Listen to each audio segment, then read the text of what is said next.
Okay, you know of Jim Rohn. Okay? Father. So Jim Rohn, I mean, he gave Tony Robbins his start. He gave all these, I mean, phenomenal personal development people can somehow trickle back down to Jim Rohn. I mean, an amazing gentleman who I never got the opportunity to meet. And it's one of the regrets that I have is that I didn't get a chance to meet him. I've listened to, I think, everything that I can possibly have gotten of his. I have different things of his, from CDs to books to you name it. And he's one of those guys that has just made an impact upon my life. And I remember the day that he died. And I remember a couple of days before that, I was in Sean Sorensen's doing a training, doing an office meeting at Twin. And I was speaking, and I remember getting choked up saying, you know, a great man who I have a tremendous amount of respect for, even though I've never met him, I consider him a mentor, has passed away, and it's a very tough thing for me to talk about. Even now I have a hard time. But a few months, what was it? The memorial was what? Yeah, it was in, Jim died February 6th, and the memorial was in February. Okay, so that same month. Yeah, right. Okay, so that same month, but a few weeks away or something like that, and then somebody says, hey Bob, would you like to go to Jim Rohn's memorial tonight? Yes. And it was kind of the coolest things because I got to sit there, and I got to sit the second row. And how many people were there? I missed it. How many people? Oh, 1,000 maybe? 1,000, okay, yeah. I thought you were asking how many of us were there. You It's were like I there. was. Yeah. But it was so cool because I sat down and I'm sat second row, and we're sitting there, and we've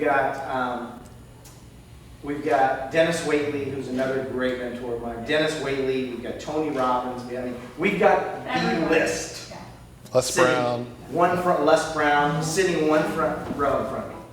And I remember thinking, somebody asked me what was my thought after I left there. I said, I felt like I belonged.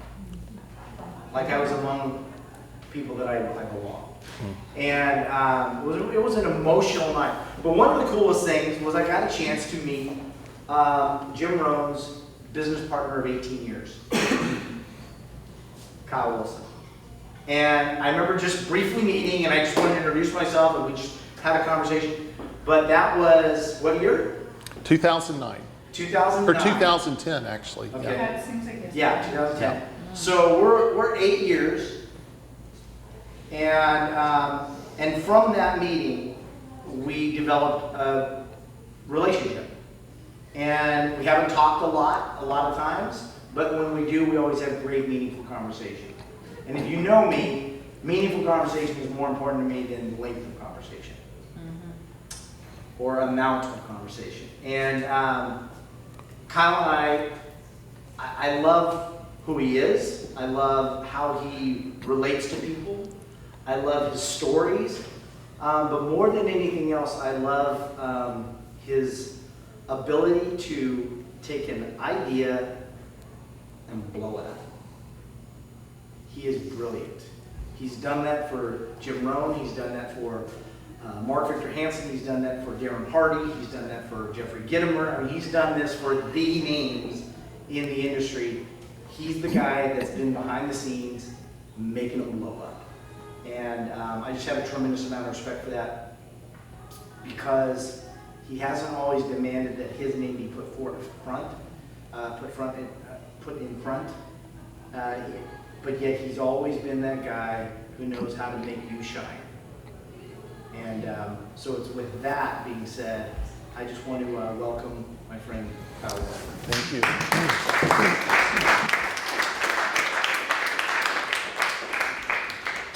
Thank you, Bob. You're getting me choked up. Hey, we're going to do a Snapchat real quick in honor of Rashid. Okay, come on, Bob. You got to get over here. So we're going to do a quick, you guys got to act excited, okay? 1, 2, 3, go.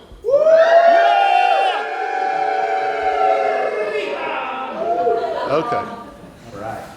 Oh, you know what? Before we do this, I'm going to just Pretty good.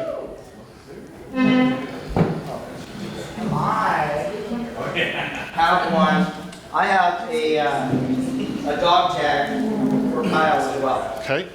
So, Kyle says something different. It says, I am next level on the front. Okay, cool. And on the back, it says, I have raised the bar and my best days are ahead of me. Love that. And the reason I want to say that is because Kyle has had so much success and he's just done so much, but I really believe that his best days are still ahead of him. Thank you, my friend. Love you. Love you, brother.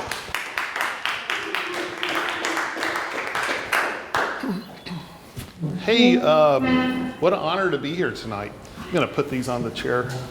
I came bearing gifts. Is that okay? Yes. Love gifts. You know, because I'm going to talk about some of these because it helped.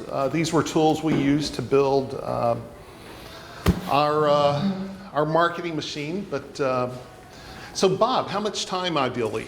I'll keep an eye on this. Let's go 45 minutes and then 15 Q&A. Okay, you sure? That takes us to 9:30. It's not too late.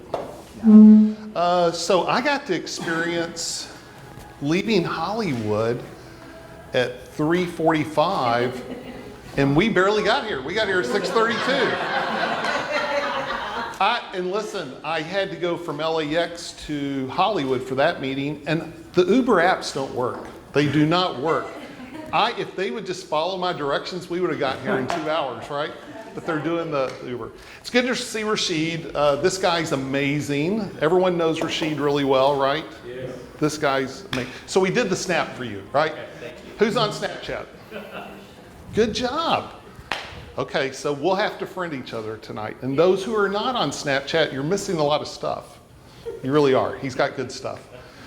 I'm on Snapchat because my kids are on it. I have a 24-year-old and a 21-year-old, but it's my favorite. It's It's my favorite. I could pontificate about it, but I won't. But I mean, I like 10-second videos, right? And you got a little reality TV, you got a little drama, you got entertainment, but then there's some teaching lessons too, right? And if someone just does teaching, you don't care. If they're just silly the whole time, you don't care. But when you can kind of blend it in, it's a powerful tool. All right, so I told Bob I don't know what I'm going to talk about. I really, because I'm not a speaker. Like, I don't have a talk. I don't do this. I'm a marketer and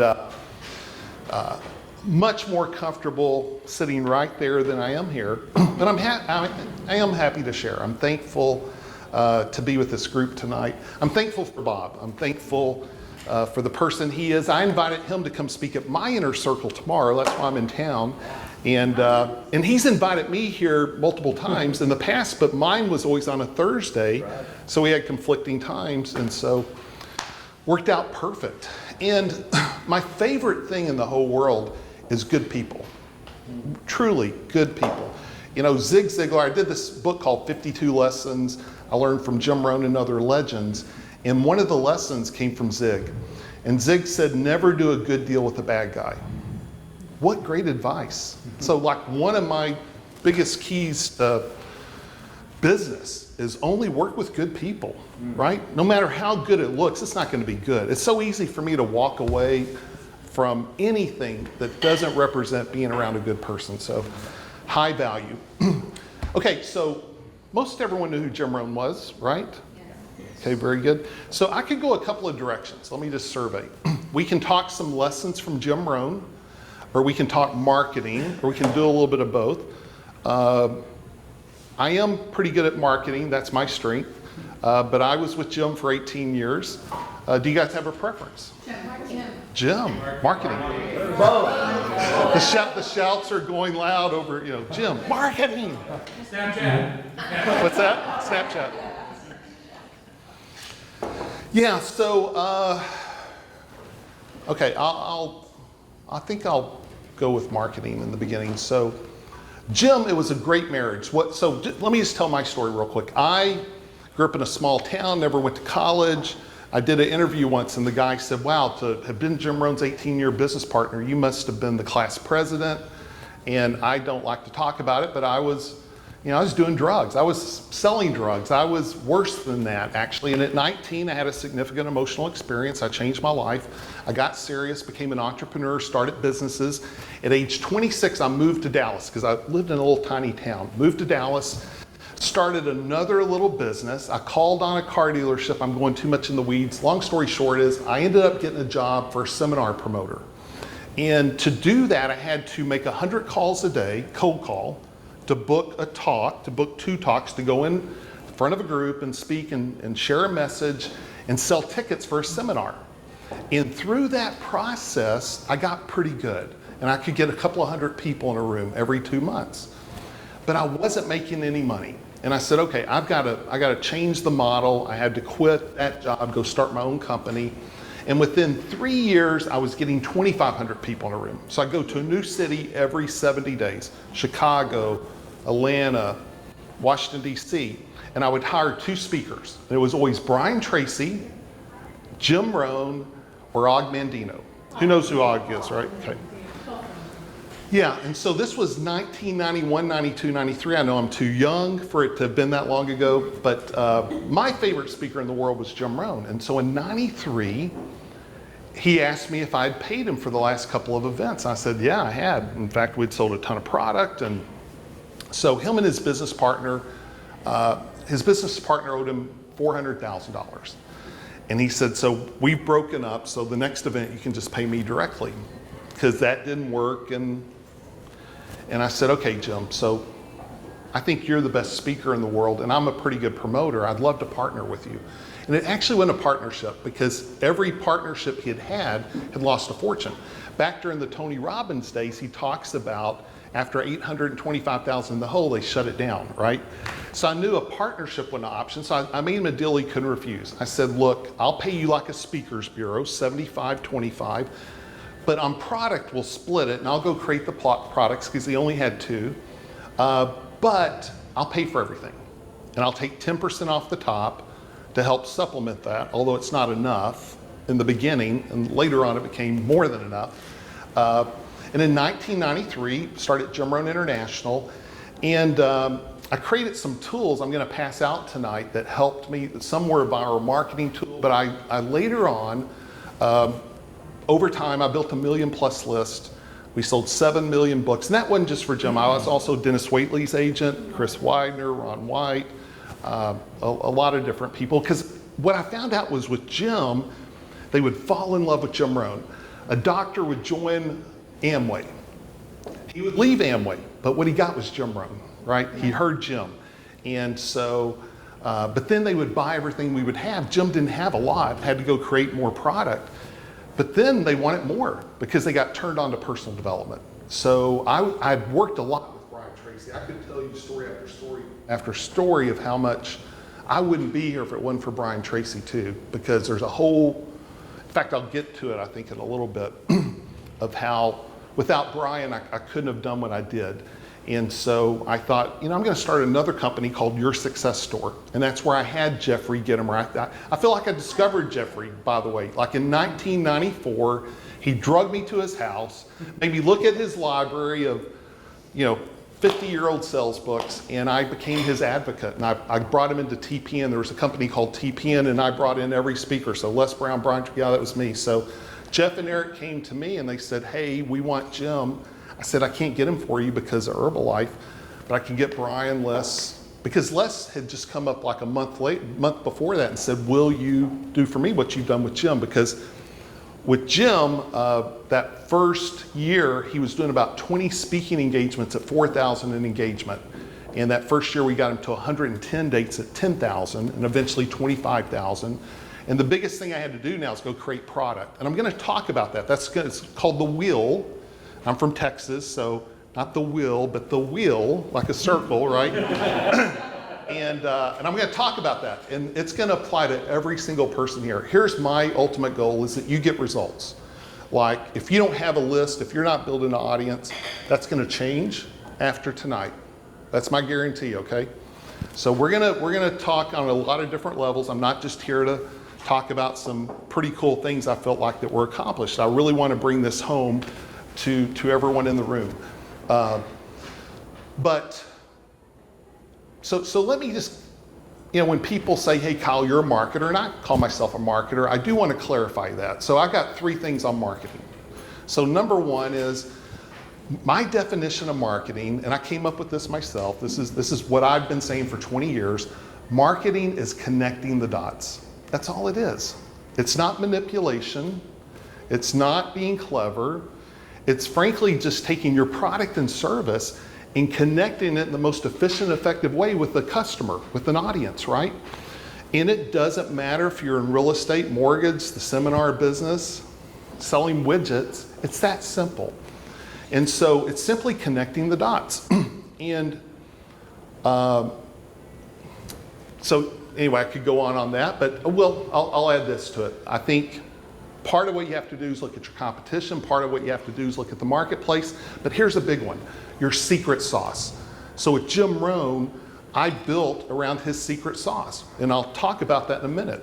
With Mark Victor Hansen, it's totally different. Mark is the great evangelist. Jim Rohn's the guy that's like, go put me on an island by myself, right? Jim was a very, very private person. So that took a whole different marketing plan, a whole different strategy, right? So your secret sauce has a lot to do with your marketing plan and how you connect the dots. So that's number 1. Number 2 about marketing, in my opinion, I'm kind of the anti-marketer in some ways, right? Because I think this stuff's simple. It doesn't have to be complicated. So much of what gets sold about marketing is because someone has an agenda, right? They're trying to sell you a $1,000 product. And I'm the opposite. And I'll tell you, because first of all, you don't need to take a big course. You just need to get started. We learn by doing, right? Like someone says, I'm not on Facebook. What should I do? Take a course? No. If you're not on Facebook, don't take a course. It won't help. Get on Facebook. Like a few, make some comments. Do a post. You don't even, it'd be stupid to take a course when you're not even on it, right? Get on it. Start testing it. Now you're in kindergarten. So take a kindergarten class. Don't go take the master's that's $5,000. You are wasting time and money. And this applies to everything, right? Take the kindergarten class and then do it. If you're not doing it, it's wasted effort. I loved when Bob was talking about that, right? You can learn, and that is my pet peeve after all these years of doing events. I tell some people, quit coming to my seminars. Stop. Go do something, right? And Jim would talk about that. But I don't know what I was saying before that. But anyway, the second thing on marketing is tactics versus principles. And I'm a tactic guy. I use tactics to build a list. I use tactics today. I'm always looking for the most innovative, best way to do things. But this is a great line. This is worth taking away. And just like the Zig quote, it's something to live by. And it's this: never let a tactic override a principle. Never let a good tactic override a principle. So if you join a network marketing company and they say, call your 100 friends in 2 days, and if they don't say yes, tell them to screw off. Or if someone says, go start instant messaging everyone in Facebook, direct messages, listen, that might be a tactic that works for someone. God bless them. But to me, that overrides relationships. I'm not interested. So it doesn't mean the tactic doesn't work. It doesn't matter if it works or not, if it overrides a principle. So for me, principles are a good product, good service, in relationships. So, can you think of companies that spend fortunes to drive traffic that have bad customer service? Is that not stupid? It's stupid, right? So good customer service is actually good marketing. Now that's too simple. That's a little too simple, but it's the truth. I sold my companies. We built a $1 million+ list. We created 300 intellectual properties, and I sold it all in late 2007. And the company that bought me, all their smart people didn't understand this. They didn't understand customer service is the lifeblood of a company, right? That, giving great products, doing great relationships. So it's critical. Like, to me, that's good marketing. I'm a marketer, and I get it down to that simple. Now, again, I believe in tactics, and there's all kinds of tactics. Here's number 3, being strategic. I always say everything works, right? Everything works. Putting business cards on windshields works. just doesn't work very well, right? Right? So if something doesn't work very well, that's probably not a good thing to do. So for me, who's read the book The One Thing by Gary Keller? It's a good book, it really is. Gary talks about a principle, and I gotta say, way before his book came out, this was my same philosophy. But he said, what is the one thing that if you did the one thing in the right way that would knock down the rest of the dominoes? So let's say maybe for you it's a book, or maybe for you it's doing an event, or maybe for you it's building a list, whatever it is. What is that one thing that if you did it would knock down the rest of the dominoes? In my case, there's been a couple of times. A couple of years ago, I did a 20-year anniversary of the Brian Tracy Success Mastery Academy. It's a program he and I co-created in '96, and we did a 3-day, and I had Darren Hardy, had a bunch of different people come. That was a very strategic event. I had 3 or 4 things. I thought if I do that event, I do it in the right way, it'll knock down these dominoes. Maybe for you it's a podcast, whatever it is. But think of what is that one thing that would knock down the most dominoes, and then say no to the rest of the things, right? So when I started with Jim Rohn, the first thing I did, and this was again, if I say a God download, does that make sense to people? Because I said that to someone today, and he's like, what's that mean? What's that mean? You got to explain that. I'm like, I don't think I have to explain that. You get a God download, right? It's like, well, I got this God download when I started with Jim Rohn, and I drew the wheel, a circle, and this changed everything, 1993. I made a little hub in the middle, put Jim Rohn's name, and I drew spokes on the wheel. And each spoke represented a product or a service that Jim had. At the time, he had a book, he had an audio, and he had a 1-day seminar and a 2-day seminar. Now, here's the most important part. Then I drew an arrow onto the wheel. And I said, once someone comes on the wheel, how do I take them around the wheel? Right? If they find Jim through a book, will that get them to the audio or to the 1-day or the 2-day? If they come to a 1-day, we'll get them to the 2-day.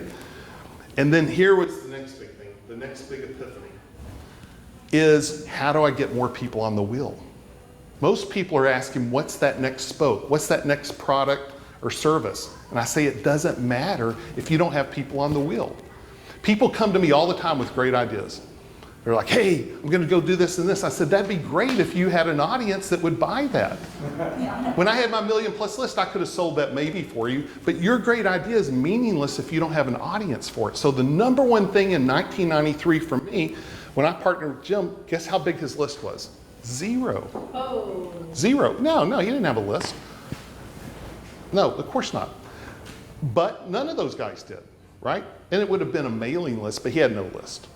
I mean, when you see a Tony Robbins testimonial, I went and got that, right? A Les Brown testimonial, I went and got that. There was no list, there was no testimonials. So the first idea I had, and I'm gonna make all this go full circle, guys, is I went back to what's the secret sauce? What makes Jim special? What's the most strategic thing I could do that would knock down all the dominoes? And I did this little Jim Rohn quote book. And I won't even go through how I came up with the idea. It was actually, well, I will. So I thought I'm going to send out there were 2 ideas I had to go build the list. Like, how do I get people on the wheel? The number one is get Jim in front of audiences. So I thought about a corporate packet, and it would have a folder. When you open it up, there's that pocket. And I thought, I need something to slip in that makes Jim unique. And what made Jim unique was all his quotes. He was such a profound wordsmith.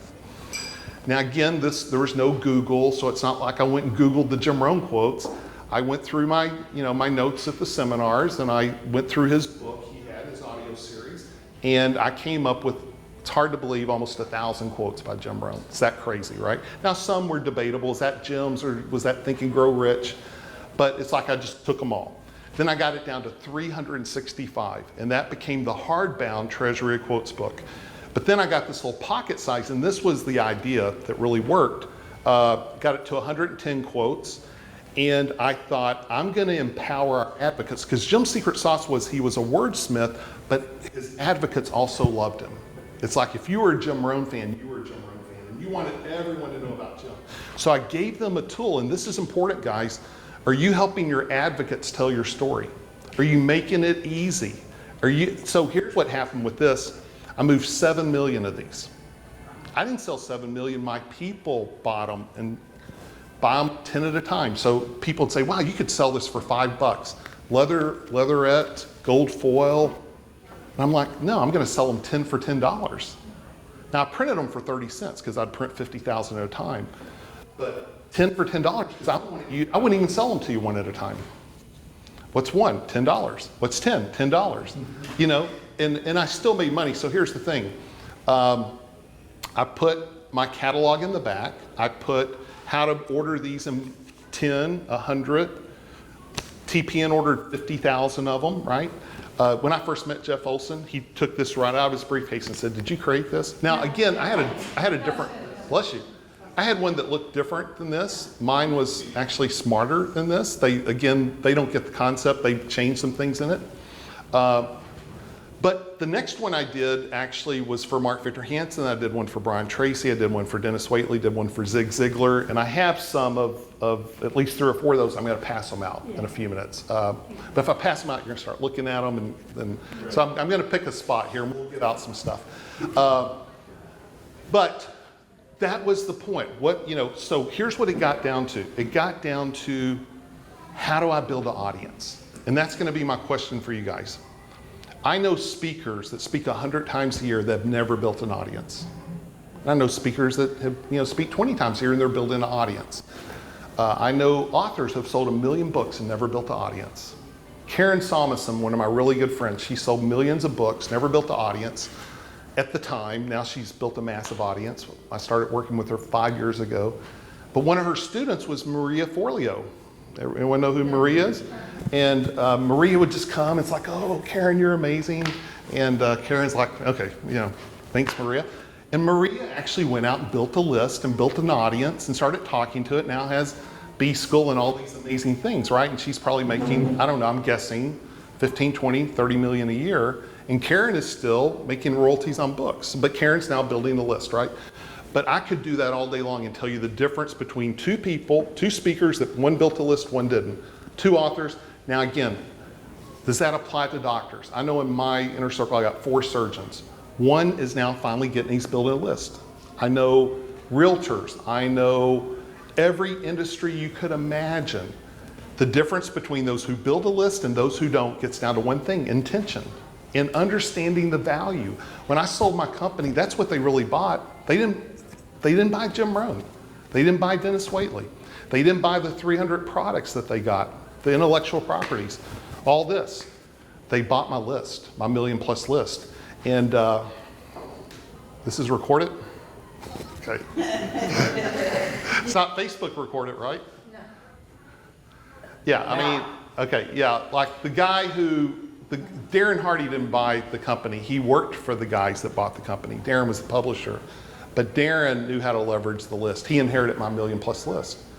Darren easily making, 8 figures a year net off my list.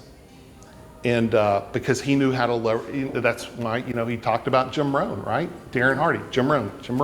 Because it was the Jim Rohn list. And so when I sold it, the guys that bought Success Magazine bought my company, and then Darren became the publisher. I helped make that happen because I brought Darren in to do a company called the Success and Training Network in Dallas, and got him to come from San Diego, and we interviewed and got him to do it, and we were working together, and then when they bought me, those dots got connected. But so let's talk a little bit about an audience, right? Because it really gets down to intention and the value. And we'll open it up to Q&A here in a few minutes, and we can really get down and dirty on this. And you can say, Kyle, you don't understand. It's impossible with my business to build a list. And I'm going to tell you 10 other companies that already have. And here's the biggest thing. When you have a list, you now can begin to fish. Like, I never hunt. I don't hunt ever. I just fish. I put out good content and let those who want it say yes. So there's 3 principles to building a list. Well, first of all, let me ask this question. How many people are challenged by putting yourself out there? It's like, you don't want to post on Facebook anything about your business or anything you're selling. How many are challenged to do that? Okay. I am too. I don't know of anyone that loves promoting themselves. Is there anyone that loves to say, hey, I'm great, look at me, I'm here with Bob? No one loves that. So when you see my Facebook post and I'm sitting there doing, it's because strategically I understand that's what I have to do to build a company. And I'm more committed to my desires and my goals and my purpose and impacting people. I got to go through this firsthand. As a marketer, promoter, I sold my companies, which I was willing to walk away. I became a Mr. Mom for 7 years. My wife was going through depression. I never talk about that. First time I've probably said it publicly. And I made that strategic decision. And so I was glad to walk away. I was glad to be silent. When I started putting myself back out there, it was my ego that made me not want to promote. When you are not willing to put yourself out there, it's really your ego you're fighting. I was more worried about what my friends from Vernon, Texas thought about me than I was, actually impacting someone or making a difference. And there's so many times this has happened to me, dozens and dozens and dozens of times. I'm like, does anyone ever read a devotional in the morning or you're journaling? You just get this idea. It's like, boom, that's good. I'm going to post it. And then before you hit send, it's like, oh, what are people going to think? Okay, that I'm some kind of expert, that I'm telling people how to live their life, or I'm giving advice. And it's like, okay, I'll do it. And I'm thinking about all the wrong people, right? I'm thinking about all the people that aren't going to like it. And every time someone will say, thank you so much for sharing that. That's exactly what I need to hear today. And I finally made the decision, that's the people I want to impact. And yes, it's true, some people aren't going to like it. Now, we all know most people don't care. No one's paying attention, right? But there are going to be some haters. There are going to be some people that don't like it. But if you put yourself out there authentically, be yourself. And that's the best advice I could give anyone about marketing is be yourself, right? Don't try and be anyone else, be yourself. And when you really do that, so many good things happen, including you attract the people you really want. It's one of the best time management secrets I know of is to be yourself. If you're being someone else, now you're going to attract the wrong people. And you got to now live with that. Who knows that Bob Donnell is himself, right? Does Bob struggle with this? Not at all, right? You're yourself, right? Love you, hate you, Bob's going to be Bob. But that saves him so much time from people that don't want Bob to be Bob. If Bob was trying to be Troy, who's another good friend of mine, right? And Rashid's and Bob's, if we were trying to be Troy, and Troy has a lot of friends, right? And Troy's very jovial, you're going to attract a lot of people that are going to say, quit calling me, right? It's like, leave me alone, please. So it's such a shortcut just to be yourself, and you got to be yourself on social media. If you're inspired to say something, say it, because someone's going to say thank you, and someone's going to say, who's Bob think he is? And that's great, because we're all adults now. That's the world we live in. It is an opinionated culture, and I'm so happy just to let go of people like that, right? So it's your ego that's keeping you from putting yourself out there. It really is. Or at least that's been my experience. And I could give you examples. I have a guy, Colonel Tim Cole, 31-year colonel in the Marines. Amazing guy. He's part of my Dallas group. And last thing he would want to do is brag. Last thing he'd want to do is say, I ran for the president, the inauguration, any of that, all that stuff he would push back. And we forced him to start telling his story, to authentically be himself. And now veterans are liking his posts, and he's actually connecting with people, and that's his real heart, is to heal veterans. In fact, he has this whole thing he takes a veteran through that's amazing. Another guy I coach and work with is Seth Mosley, 29-year-old, two-time Grammy winner, Nashville, the most amazing, humble guy. You've met Seth before, haven't you? Because he's come to the LA inner circles. Best human being, and you would never know he's won 2 Grammys, Songwriter of the Year, Producer of the Year, because he's so humble. And now he is really putting himself out there. Like he's a different person. And I'll tell the story. He came to me like a year and a half ago. He said, we got a common friend, Joel OG, and Joe has the #2 Facebook app, Mouse Hunt. And Joe's like, Seth, you need to do an online program. You're this amazing producer, amazing songwriter. Let's do an online program. And so Seth said, what do you think, Kyle? And I said, well, there's one big problem. You don't have an audience. You hadn't built a list. You hate social media. And so here's what I would do. I would, number one, get involved in social media, because you've got people that come to your studio every day that are amazing.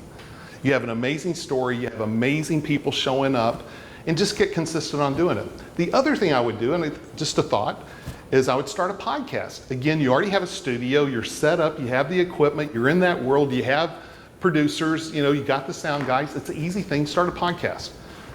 Within a week, I mean, he's posting every day. He's on Snapchat, he's on Instagram, he's tagging people, and then he started a podcast.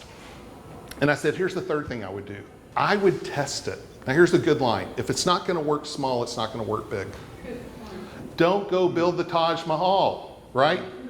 Do something small. And I said here's the thing. The only people that think doing an online program is easy is people who have never done one, right?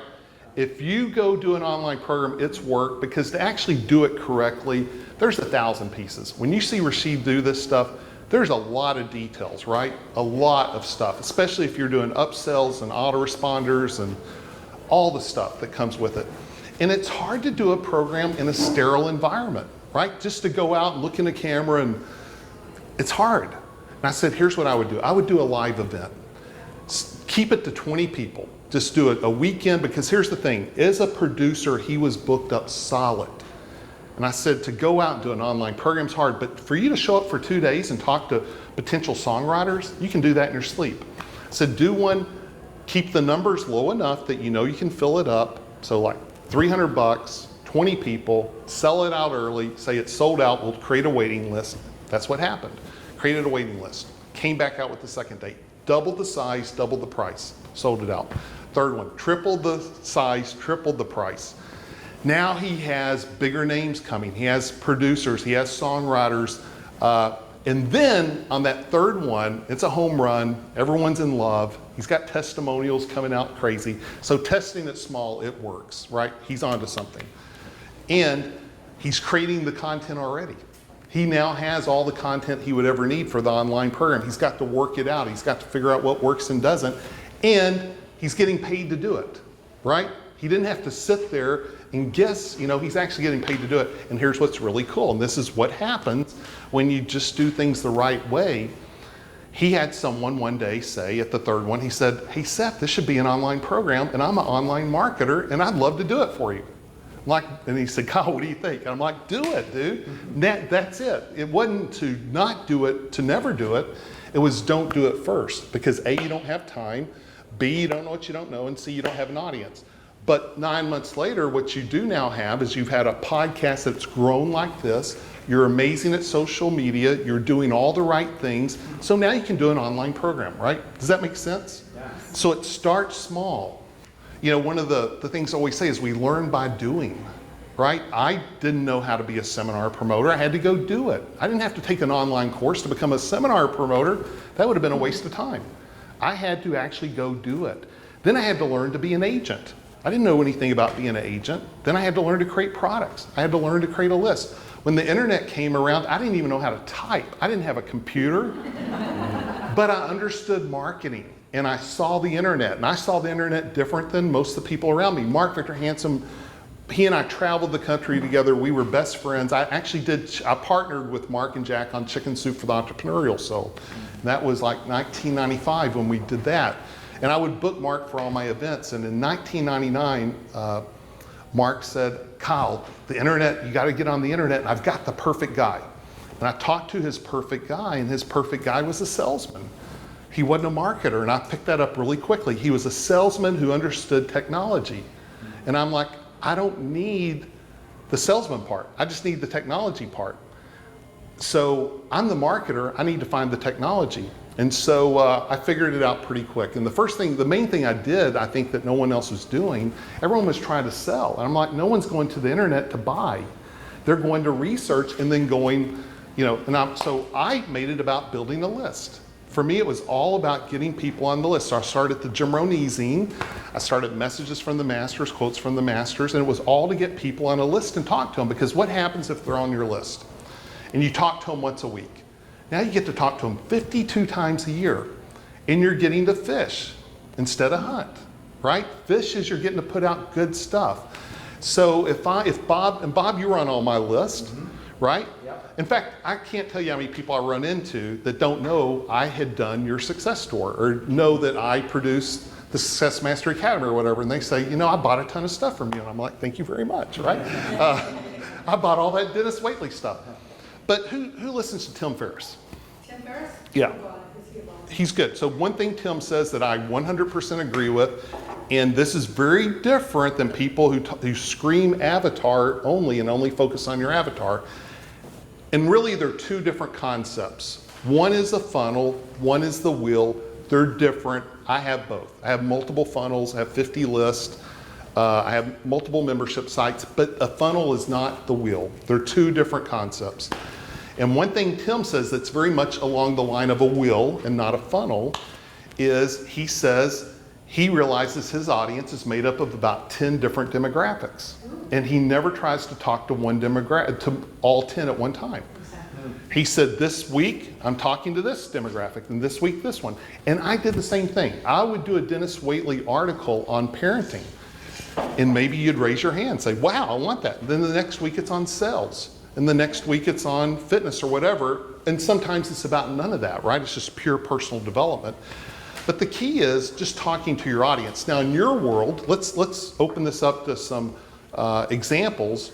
Like, I coach an attorney. I coach all kinds of real estate syndicators. And in each case, most of these guys did not have a list, and we started talking about how to get a list, right? And some people have boxes of business cards. Who has boxes of business cards? We're gonna save you tonight, so this is good. Gonna give you some you don't have to take a $2,000 course. This is gonna cost you 19 bucks a month, and it's not mine. And by the way, when I give you away product, some of it's mine, but most of it's the company I sold. And I'm gonna advocate for Jim Rohn the rest of my life, right? But it's not my company, so I'm not trying to sell you on Jim so you can buy it from me. I do want you to buy Jim stuff, though. So you said you got a box of business cards? Yeah. That surprises me, okay. Okay, I never give them out though. I don't give out business cards, but I always take them. Okay. I take a picture of it and he said, that's why. okay. I'll tell you what I do first. So someone says, Kyle, can I have a business card? I'm like, I don't carry business cards. But if you will give me, and I get my phone out. Now, this is one-to-one. Now, if I'm doing it from an audience, I can show you how y'all can do that, and you can get your phones out, and I'll tell you how you can do it. So we'll do that in a minute. But one-to-one, I get my phone out, and I have a note page. I said, just type in your name and your email, and I'll add you to my 52 lessons from Jim Rohn email list. You'll get a lesson every week, and it's Darren Hardy, Brian Tracy, John Maxwell, Zig Ziglar, and it's stuff I actually collaborated with them on, lessons I learned, Robin Sharma. So these aren't, I read their book, and these were real life collaborations and insights I had that really were significant things for me. Well, who's gonna say no to that? But if they do say no, do you think I want to read their book? Do you it's like, so when someone says, well, can I set up a con? I'm like, no, here's what you can do. I'll add you, and this is how I handle it. I'll add you to my list. When you get the first email, just reply back what you're interested in, whatever you want to talk about, and I'll send you a link and we'll book a call. So I'm making them at least have to Qualify. Yeah, qualify. And I do the same thing with people that want, scholarship type of stuff, right? Someone on Instagram will say, hey, I'm struggling, I'm starting out. And I'm like, I get it. Let me add you to 52 lessons. After you've gotten 3 or 4, reach back out and I'm all ears. But when they're hot to trot that moment, doesn't mean my whole life has to stop. I want them to actually read a few of them. And you never know. I mean, I've had that, I always have someone, on scholarship in some form or fashion, right? But I want them to at least have shown they care, right? And have done some work. So for me, I use email and my opt-ins actually to create filters. I have so many amazing filters just using technology in a very positive way. So that 52 lessons, that's pretty clever, right? It's a pretty clever thing. What can you do that's pretty clever that you can say, I'll add you, it depends who your audience is. So that's one way to do it. But so Rashid, I would say, I don't carry cards, but type in your stuff. I'll add you to this 4 video series I did or whatever it is, right? And you'll get it and boom. Now they're on Rashid's wheel. There's no one that can't fit on my wheel, if that makes sense. So if I had a box of business cards, here's what I would do. And this can go as deep in the weeds as we want to. So again, who's got business cards? Let's see if this is a legitimate conversation. Okay, come on, don't be shy. So half the people, it sounds like. Okay, so it's worth taking 5 minutes. What I would do is I do AWeber. It's $19 a month. For me, it's $300 a month, but I have a 50,000 listing. I sold my $1 million+ list. I had to start over. But at the beginning, it's $19. And that'll get you a long way. There's free ones. Now, there's some things MailChimp will not do that AWeber will do. And what AWeber will do is worth the $19. So what I would do is I'd look at my business cards and I'd say, that's a vendor, that's a customer, that's a prospect, that's a friend and family, that's someone I met at this convention, and I have 10 different conventions. This is from the networking group. And then on AWeber, I would make a different list for each one. It doesn't cost me more. And so I have the vendor list, I have the customer list, prospect list, the people that want my whatever. And then you add them, and then you have the ability to send out Merry Christmas, or guys, I just was at Bob Donnell's Next Level, and Bob shared something that was so powerful. I just want to share it with you guys. It's 3 simple principles. Or, again, I was with Jim Rohn's 18-year business partner. So to me, I'm always looking for hooks, right? Again, back to Tim Ferriss's. If you've got people on your list that are Jim Rohn fans, I would do that. I would send out, say, I was just with Jim's business partner, he had this great idea. He shared this. And then you probably could send that to everyone on your list, right? So you send it to everyone. But let's say you had something that you thought, I don't want to send it to the parents at the PTA, whatever, right? And you exclude that list. Now let's say you have something like, for me, I have an inner circle. So if I'm sending out something where at the end, at the PS, I'm going to put something about, I have an upcoming date, I'm going to exclude my inner circle people, and I'm going to put a different PS for them. So there's a way to exclude list and talk to list, but go ahead. The key is you can add everyone, all your business cards, just get someone to enter it.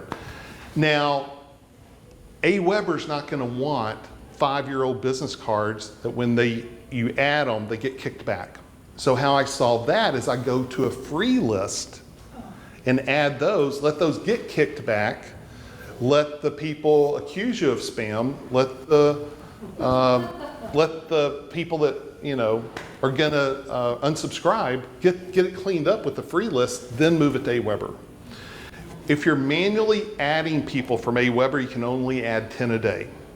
If you're adding a list, they're going to take you through a whole series of questions. Did people give you permission? Did you buy this list? Did they buy a product? So for example, I just did a book campaign. Who saw well, I don't think I know that. In fact, I don't even have one with me.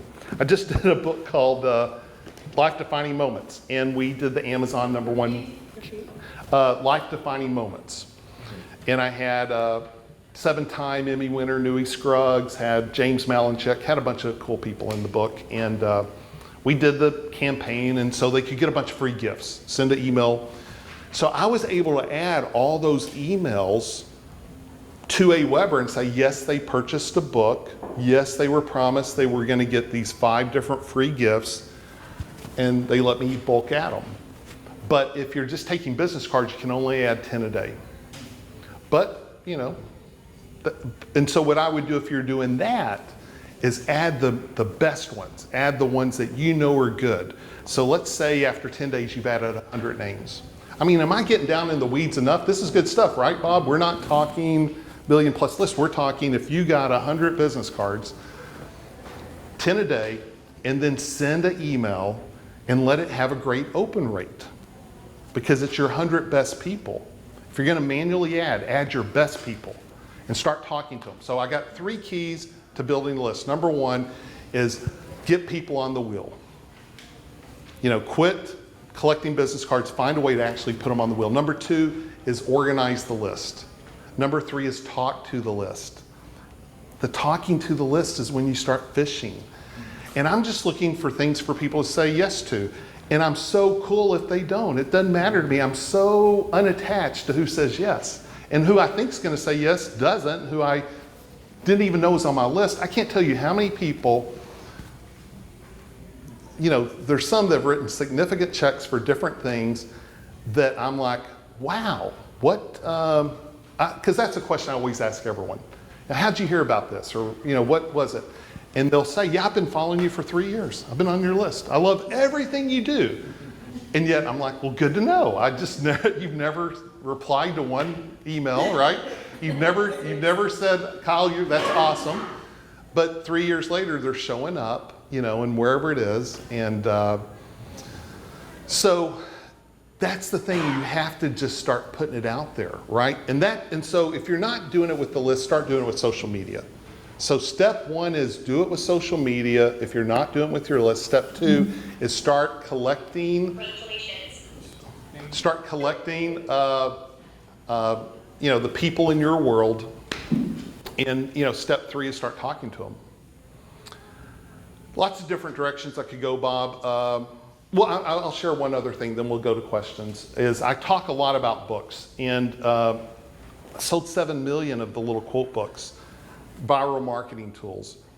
I've used every book I've ever done as a viral marketing tool. Going back to Jim Rohn's 5 Major Pieces, Seasons of Life. Who's heard of the book Passionistas?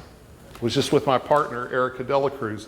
So we released this last year, Little Black Book of Fitness. Who knows Jeanette Ortega? Okay, all the same suspects, okay. Seth Mosley, 2-time Grammy winner, Mom and Dadpreneur. So all these books, to me, and so I'm going to give you a really good example. So I was just in North Carolina doing some consulting for a company, and I told several stories from the books because they were relevant stories. One story was actually about Phil Collin of Def Leppard, who I did a thing called Rockstar Fitness, 3 days at his house. He's done a private mastermind at my house. Another story is about Todd Stoudemire, who's a 15-year Major League Baseball player. I coach him, and we just did 2 different events together. And then another story I told was about, who knows who Ron White is, 2-time U.S. memory champion, does the Afghanistan wall, amazing, amazing guy, one of my best friends. And so he does this, he served in Afghanistan, and he does this wall where he handwrites every name of every fallen soldier. It takes him 10 hours, he does it by hand. You get hand cramps when you do something 10 hours. And there's 16 different ways to spell the name Jeffrey. So he's memorized 2,500 fallen soldiers, their rank, and the order in which they died. It's amazing. He's done it for NASCAR, NFL, Major League Baseball, the mall in Washington, D.C. on July 4th, Times Square, everything. And he's very passionate about it, and I get passionate about it. And his favorite sport in the whole world is baseball. He doesn't care about nothing else, baseball. And it happens to be the Texas Rangers, because he lives in Dallas too. And so I'm on an airplane sitting next to John Daniels, the GM of the Texas Rangers. We're the aisles separating us. And John's got his headphones on. He's a very private, kind of yuppie. A lot of people don't like him. He's not very personable. And so I take a picture of him, and I'm going to snap it to Ron. And I type in, hey, Ron, sitting by John Daniel, anything you want me to ask him? And then I set it on my knee because the flight attendant comes up and says, what do you want to drink? So it's on my knee. She's there. She walks off, and he is literally leaning over, staring at my knee. And he's like, and then about 3 minutes later, he looks at me and he goes, who are you sending that to? And I said, just like that, I said, I'm sending it to Ron White, 2-time U.S. memory champion, the biggest Texas Ranger fan in the world, season tickets for the last 10 years. He's like, And I said, also Newey Scruggs, 7-time Emmy-winning sportscaster. And he goes, oh, Newey's a great guy. And I said, yeah, Newey's a good friend. We're doing a book together, part of my inner circle. And he goes, okay. He said, your name? I said, Kyle Wilson. We shook hands. 20 minutes later, Newey sends me a text and says, John Daniel just said, do I know Kyle Wilson? And I said, yeah, I do. He's a great guy. And then about 30 minutes later, he looks back at me. He said, so what do you do? Where you go? You know, where do you live?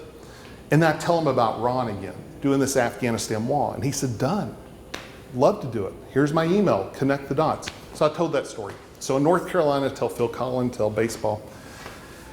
Well, at the first break, one guy comes up and says, I love playing the guitar. That's my passion. I just saw Phil Collin with G3.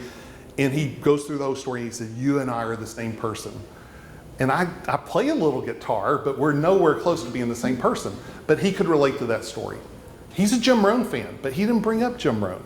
He brought up guitar. He brought up what he's passionate about. Another guy comes up and says, baseball's my life. I'm so passionate about baseball. And so for 10 minutes, he's talking baseball. Todd Stoudemire played in St. Louis. And then this other lady comes up and she says, you and I are the same person. I'm all about connecting people. Just like you did with Ron White and John Daniels, that's what I do. I'm always connecting people. So let me give you a little secret. This is so powerful. No one hardly does it, but so powerful. Mark Victor Hansen and Jack Canfield have the all-time greatest selling book, 500 million copies of Chicken Soup for the Soul. You know how they sold that book? Mark in particular would get on stages and tell other people's stories. He didn't tell his story. He told his story, but he told other people's story. So while I'm talking tonight, I can talk about Jim Rohn, but maybe it is Todd Stoudemire. Maybe it is Nick Bradley, who I told Bob might come tonight, one of the top golf coaches in the world who lives in North Carolina that flew out to Santa Monica because the Golf Channel wants him to report on Tiger. He coaches Justin Rose. And I said, he's a good chance he's coming tonight, depending when they finish. And that'll get someone. And so I love telling other people's stories. So that's why I love leveraging books, if you can get celebrity authorities in it. But you don't even have to be a part of a book. It could be someone else's book, just giving books as gifts. So I've taught people, how about if you could get books for $2 a book? 500 books at $2 a book. You could give away 500 books, 500 gifts signed with your business card in it, your brochure in it, for $1,000. Insanity, right? 500 books. Now how about if it had you on the cover, right? And so that's some of the stuff I've brought to today as far as 2018, as far as what I think works. There's a lot of stuff I'm not bullish on when it comes to marketing. But I think having a tangible book is a powerful thing. So anyway, back to the connecting, right? Name dropping, social proof. Name dropping sounds negative. I don't mean it that way. It's like I'm telling other people's stories all the time. I'm telling Bob's story. And learning how to tell someone else's story is powerful too. And I'm going to give one example of that. When I met Seth Mosley, it was so Phil Collin did an event at my house, which was kind of crazy. Lead guitar player, Def Leppard. They've sold 100 million albums. So just go watch, pour some sugar on me, and you'll realize there's a passionate fan base. And he wanted me to do this thing called Rockstar Fitness with him. And if you Google Phil Collin, not Collins, but Collin, you will see a 58-year-old guy who is so buff. It's like, so we were going to call it how to look like a 25-year-old rock star when you're 58, but he's vegan. He hadn't had a drink in 28 years, best human being, big Jim Rohn fan. And but I also then had him do the next day a thing for my good friend Robert Helms, the real estate guys. And I'm on their board and I coach Robert. And so I said, hey, Phil, can you play for Robert's syndication group? And so everyone kept saying, well, you need to meet the Seth Mosley guy. I think he does music in Nashville. And I'm like, okay. And so I get introduced to Seth. And I Google him and I see two-time Grammy winner, Billboard Producer of the Year, 2013, Nashville Songwriter of the Year, 2014, #1. No one knew that. And so I started reframing Seth's story. I would say, have you guys met Seth? Two-time Grammy winner, Producer of the Year, Songwriter of the Year. Same thing with Colonel Tim Cole. People would say, meet Tim Cole. I'd say, meet 31-year Colonel in the Marines, Tim Cole. Nick Bradley, meet Nick Bradley, who coached Justin Rose and Tom Harmon called him one of the greatest golf coaches of all time. You know, so I would reframe and introduce other people. So part of what you guys can do too is you can, and I did that a lot with the Passionistas book. I would meet someone and they're telling me they are going through a divorce, or they'd tell me, you know, they had a loved one pass away, or whatever it is. And there's a story of every one of those in the book that I could then connect them with. And I just give them a book. I'm not there to sell them a book. I give them the book for $2 or whatever it costs. It's a no-brainer, right? And you can do that all day long. So I have hundreds of more tactics like that, but I'm going to stop. Is there any questions? Yes. So, being the anti-marketer, what are some of the, from just normal, silly entrepreneurs like me, what do we watch out for? Again, trying to buy the Taj Mahal solution instead of just testing small. If you're in kindergarten on a particular topic, and I just paid a coach $1,200 an hour. That's where I came from, Hollywood. I met with Roger Love. He coaches John Mayer. I mean, Gwen Stefani. It's crazy. And he was referred to me by Seth Mosley, actually.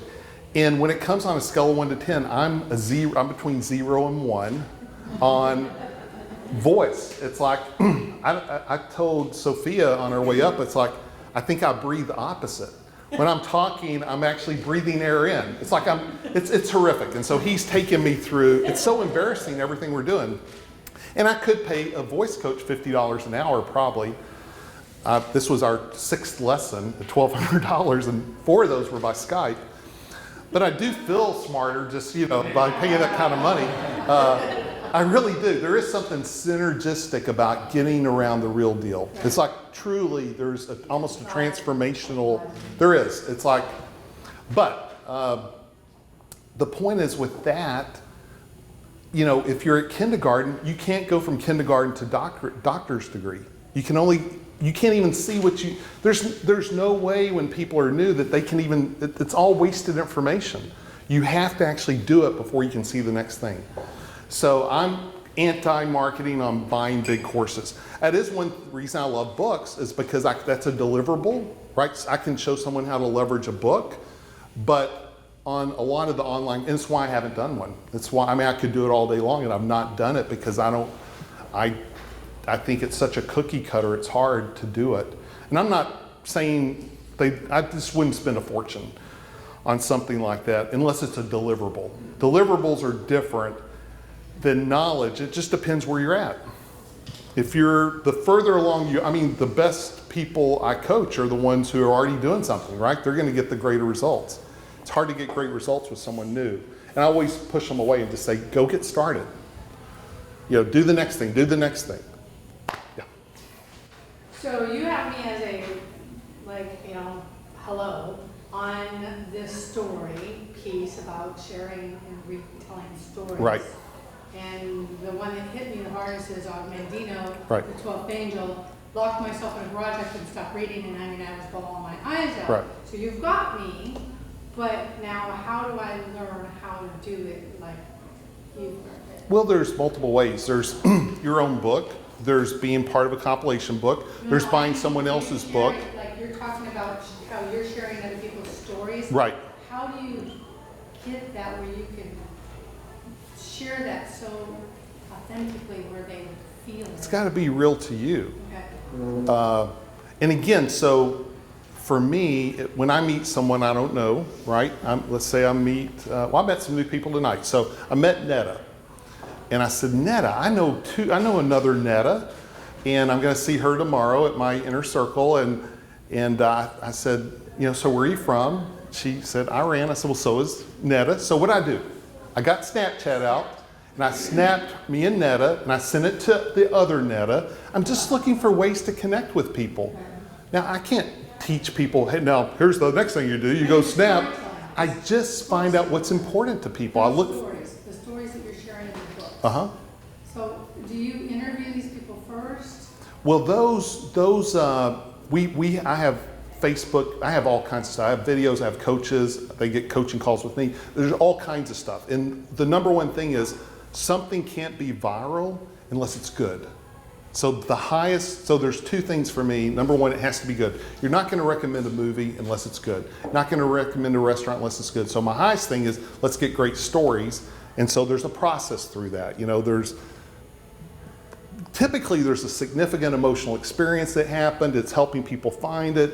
It's helping edit it down. It's helping them discover that story. And I really learned that through Chicken Soup for the Entrepreneurial Soul, because we had to go through 500 stories to get to 101. I had Bill Gates, Michael Dell, Wayne Nzinga, but if it didn't pass the heart test, it didn't make the book. And then the other part for me is connecting the dots for them on how to market it. But as far as telling other people's stories, I have a repertoire because I've been the publisher of all these and been behind it, so I know a lot of stories. If someone's going through a suicidal thing, I can talk to them. There's just a whole thing where I can connect them with the story. But it doesn't have to be a book. It could be anything. It could be an article. But I think part of it's just learning to introduce other people and connect the dots. All this is connecting the dots, right? Like with Netta, that wasn't a strategy. That's just naturally what I do. It's like, and I knew that, so I have a friend that's from Brazil, and she's part of our group, and I'll meet someone from Brazil, and I'm like, can we do a snap? Talk a little Brazilian. And then my friend will reply back, oh, that was awesome. But again, I know it would be awesome to her. It's not going to be awesome to everyone. Sure. Yeah. Where do we get $2 books from? Okay, so Bob is okay. Again, I didn't know what I was going to say tonight. So what I do is I print these in bulk, and so I do sell them to my co-authors for $2 each, and we help them create their stories. So our next book's called Purpose, Profit, and Passion. If you want info, I'd be happy to mail it to you, and we could set up a call. And I'm on your list. You good? Okay, thank you. Good to know.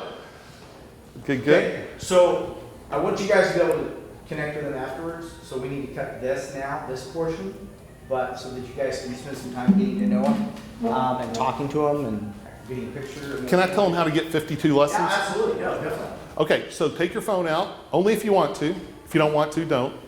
Because I could give you the email address, and there's only a 50% chance you're going to actually later on do it. So this is only if you want to. Get the phone out and send a text to, and I got to remember the phone number using Ron White's memory system, so I have to kind of recall some stuff, but I'll get this down. So, and yeah, I highly suggest you do it. I really do. It's good. My phone's dead. Okay, so write it down. Okay, but you don't have to. I was going to get Okay, cool. Okay, I was going to get into text. good. I had it planned. Because I liked this guy when I met him, I just wanted to make sure I still kept my opinions. The plan is to use his message. As Ron White would say, only if you love your kids, do this. No. That's to buy his memory program. So anyway, 817-799-6659. 59. Okay, so I'm going to say it one more time. 817-799-6659, and then put in 52, just in the 52. just 52. Just put in 52. And then within a minute, you should get a text back, and you still then have to put in your name and email, and then you'll get added to the list. And if you don't get that, that means I gave you the wrong phone number. So we'll check in about a minute. I'll see. Oh, you already got it? No, I'm waiting. No, it's So I'll let you know what happens. It says horny singles in your area. Wrong phone number. But guys, listen. Two things on that. I wouldn't give it out if I didn't think it was massively valuable. But I'm also teaching you. Yeah, now I got it. Okay, good. But I'm also setting the example too, right? Don't be afraid to ask if it's valuable. What number is this? This is it's an app. I pay for it. It's like $99 a month. And I'm speaking for Get Motivated next week to 1,000 people. I just did Les Brown to 500 people.